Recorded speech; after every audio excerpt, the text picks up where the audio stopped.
the last 9 years that I've been playing card games, there's always been like one form of playing that I've always like been super interested in.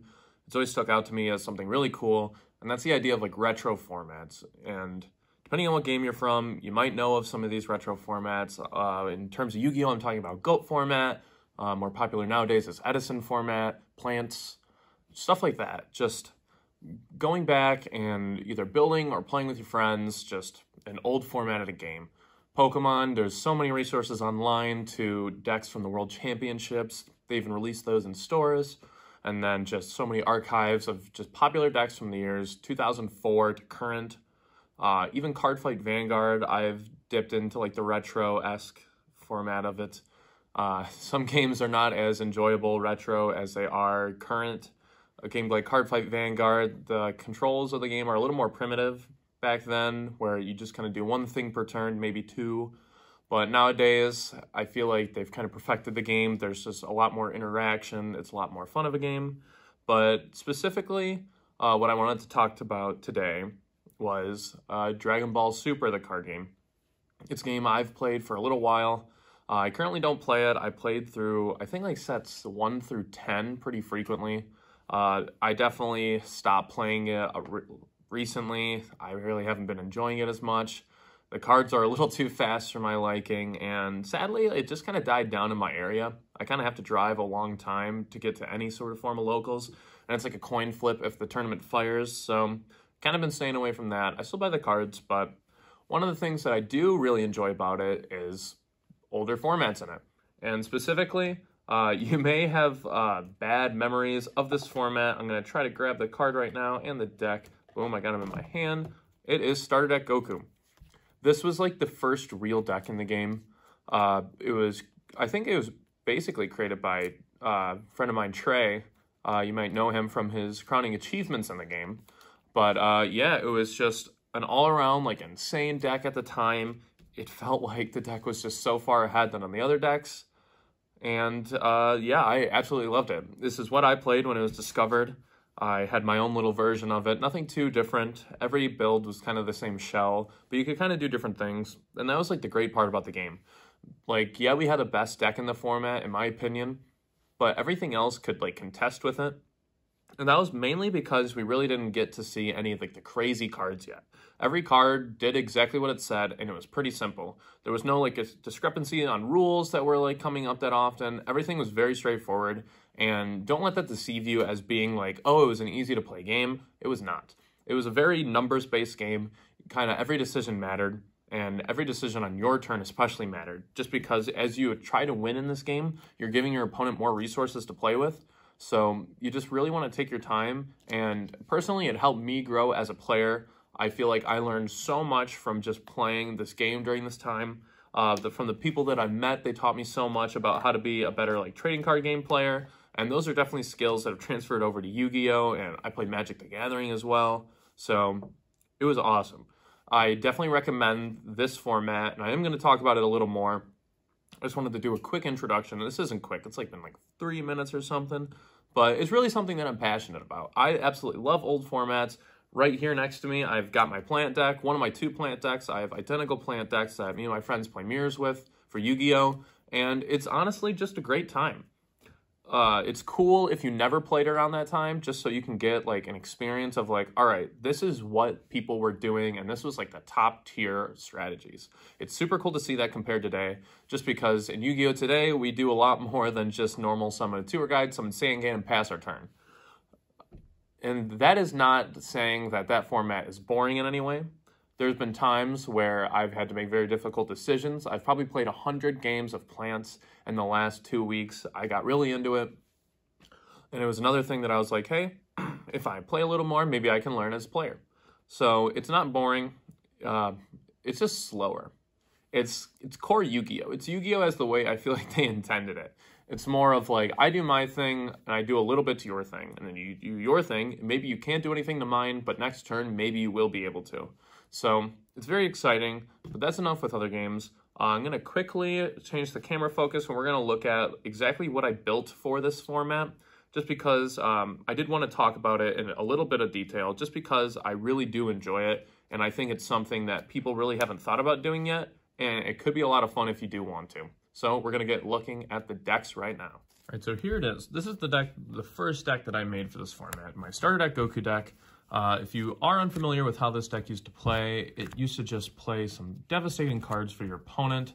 It used to save all its resources until the absolute last second that you needed them.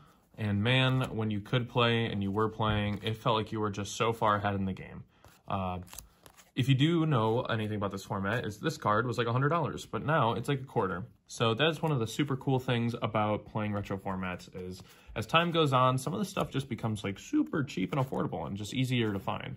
That's not the case for all the cards, but still, it is just feels like it's just much more obtainable. These cards aren't very good at the moment, so to find them is not the hardest thing for a decent price, but these were just like my favorite cards in the game. It just felt like I was having fun games. It was interactive, and yes, I was playing the best deck, but it really didn't feel like it at some times. I felt like at some points, like people were just playing other decks that were just also very good. We are going to talk about some of those other decks, and not to say that they aren't good at all, but this one just stood ahead of me as like the best. This was one of my favorite cards in the deck, and one of my favorite cards that came out in the game in general. When we got the first wave of Overwhelm cards, this one just, it was awesome. Look at the top two, add one to your hand, and it's just a 1500 body. Just honestly like a super strong card, super powerful. And then we have our extra cards, which these two aren't too different from today's standards, but Result of Training was one of the craziest things. Essentially, you could play it for 1 mana if you were on turn 5, untap 4, and then awaken your leader. So there were some games where I was winning where I was at like 7 or 6 life, just because I was never in a situation that I needed to go below 4. So this was the first deck that I made. And the second deck that I made was an exact copy of that deck, just because we love mirror matches here. Everything is the same in this deck. So I wanted 2 decks from this format that I knew that I would have fun playing, and that was just the mirror match. And it's awesome when you get to play this game without a timer, just because this was a pretty long game. We were doing best of ones at my locals, but it just took a while to get through the game, and it's nice to just be able to think about things more. It's a little easier, not having that timer. But yeah, so these were the first 2 decks. And then I never played this deck, but I had friends that did, and I wanted to make them happy if we ever played. So the next deck was the Androids deck with Cell. This was maybe the second best deck in the format. It was so good. Cards like Chilling Terror were just very annoying to deal with. Saying Cabo, one of the best cards in the game. And that is that deck. One of the other decks that was a lot cooler was Golden Frieza with like the cooler cards. This was like the first time that we ever got to see this leader being used in like a tournament setting, I would say. Like, I always played it like against it at locals, but they weren't really ever doing too much. But this was like the deck that kind of rocked the world. This was Peter Catania's Golden Frieza deck, so this deck was definitely a little above the rest. And then the other deck that I made was just a Mecha Frieza deck, the hand destruction one. We play 4 copies of Cell Absorption just so we can discard cards from our opponent's hand. And the way I see these were like annoying to deal with, but I think they were like necessary in the format. They kind of had to keep like this deck in check. Cell, making your opponent discard to 3 was a devastating ability. Honestly, one of the best abilities in the game. And that's even like the Little Cell is still a card that I believe is on the ban list today. Or it's at 1. So it's not completely banned, but definitely the big strategy is put on halt. But during this format, I felt like it was just one of the most fun times I've had playing card games in general. Like, I was like really into Dragon Ball Super during this format. I was barely playing Yu-Gi-Oh! At the time. I really wasn't playing Magic at all. Neither Cardfight Vanguard or Vice Schwartz. But I was just only playing Dragon Ball. And this was like kind of just what I really wanted to do with card games. Like, I saw my future playing Dragon Ball. I was getting good results from tournaments, and I was just having fun. But sadly, the next set kind of put a damper on things in the form of Mecha Frieza coming around with the Apes. I did play the Apes Mecha Frieza deck, but it just wasn't that fun. I was winning, but the cards were obnoxious. I think that was like the first ever decline in popularity in the game, and just like kind of hey, look what we want to do with this game in general. So it definitely got better after that. I really liked playing the Mono Red Yamcha deck that was seen at the Nationals tournament, the first Nats.